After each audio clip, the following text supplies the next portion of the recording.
So there are about 10 or 11 major steps in the home buying process. And whether you've bought three homes or own several investment properties, or you've been renting for a while and decided you want to buy your first home, um, this lays out the process for you. It's going to be almost identical for everyone buying their house or their property. And like I said, 10 or 11 steps. Most agents are going to go through this with you and say, okay, here's the major thing that happens at each step, and we'll deal with the details of it later on. But what I've started to realize over the last couple of months is that it's more important, it's even more important for people, for home buyers, property buyers to understand some of the things that their agent is going to be doing for them at each of these steps. And this really goes to the heart of why it's important to work with a buyer's agent when you're buying property. So let's just go over the first three or four steps right at the beginning.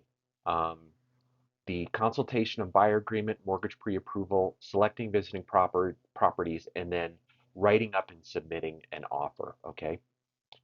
So what happens in the first couple steps, mortgage pre-approval and home search. So some of the things that, um, at a high level, I might say that we're going to have you talk with a local trusted lender I've worked with before. They're going to do a great job. And then we're going to look for homes that match your search criteria.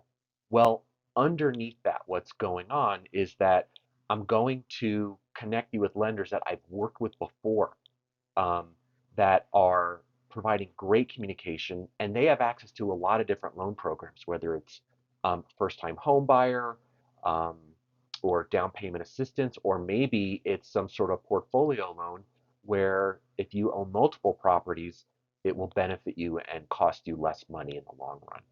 So the other key part is great communication. Um, Most lenders are going to provide very similar interest rates, but what separates them is great service communication and how they overcome problems that come up along the way. Um, Also, something that we'll work on is determining what your budget is and what different loan options are available for you. So I'm kind of working with the lender you want to meet with, that you decide to work with, and see what loan programs are out there for you. So I know about these things. I keep on top of the different loan programs that are out there that could benefit you, and I present these options to you um, in an effort to get you the best financial arrangement that's going to work for you. Something else that's going on as we're going through maybe selecting properties, figuring out where you want to live, what kind of property or house or home that's going to look like.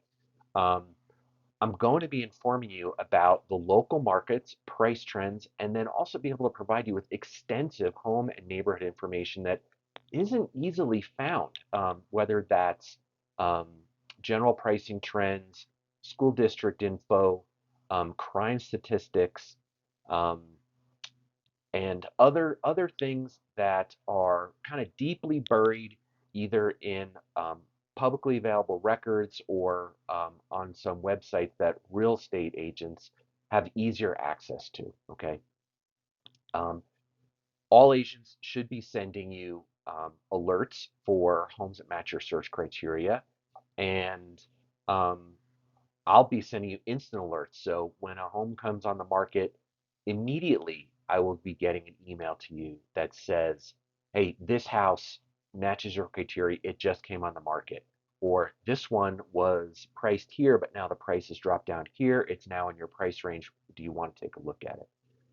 Um, and when we say matching criteria, we're, let me back up. We're going to talk about what you need in a home and then what you want in a home.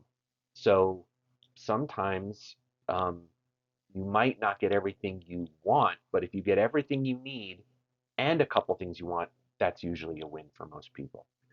Um, Also, when you say, I like this home or this neighborhood, tell me about it, I'm going to be able to provide you information on surrounding property values, taxes, um, rules and regulations about the neighborhood or that part of town, if there are zoning laws, and nearby amenities that might make the property more attractive, but also I'll know about things that might make a property less appealing, like there's a gravel pit nearby and there's dump trucks going in and out all day, or there's a dairy farm a quarter mile down the road, and when the wind's blowing from the east, it smells really bad. If that's not a problem for you, okay, but these are things most people may not want to live next to. Then, when we find the home that you really like, we're going to put in an offer on it. And before we submit the offer, we're going to write it up. And this is about a 17-page contract that has over 35 different clauses, different sections that cover all aspects of the home purchase.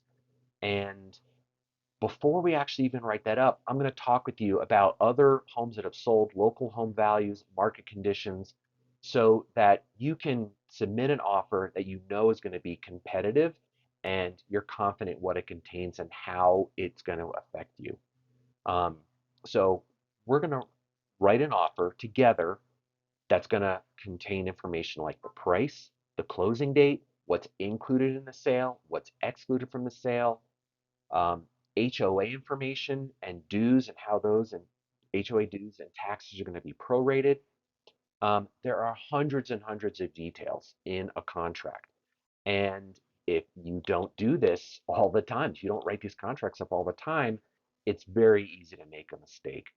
Um, Also, if you're not working with your own agent and you're relying on the seller's agent, who is the seller's advocate, to write up an offer for you, things will be written that are going to benefit the seller.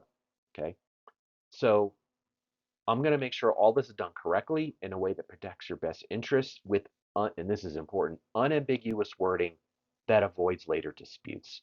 So we want to make sure that the contract is written clearly and everyone understands how it's going to work, what the terms are, and if those terms are met, this is the result. You buy the house. If those terms are not met, what happens? Okay, does the contract terminate? Do we grant more time to figure something else out? Um, so all these things, I'm looking ahead to avoid problems in the future and make sure things are done right now, done correctly now, so that you don't have hassles later on. Okay.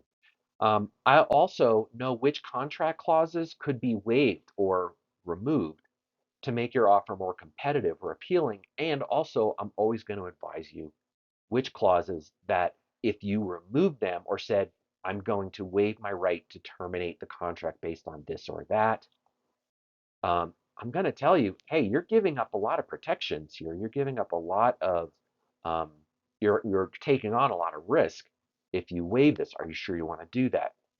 Um, Also, maybe it's to your benefit and the seller's benefit to have the seller live there a little longer after the sale completes. Not everyone does this. So it's possible. So I know how to write a post-closing occupancy agreement um, with the right terms, and I can help you craft that. And when that's presented with your offer, it could make it more appealing if you're competing against another buyer who does not include that sort of post-occupancy agreement. Also, if there's personal property that's going to be transferred from the seller to you with the sale of the house, then I'll be able to write that up accurately for you. And then last, and one of the most important things, there's lots of dates and deadlines. In each of those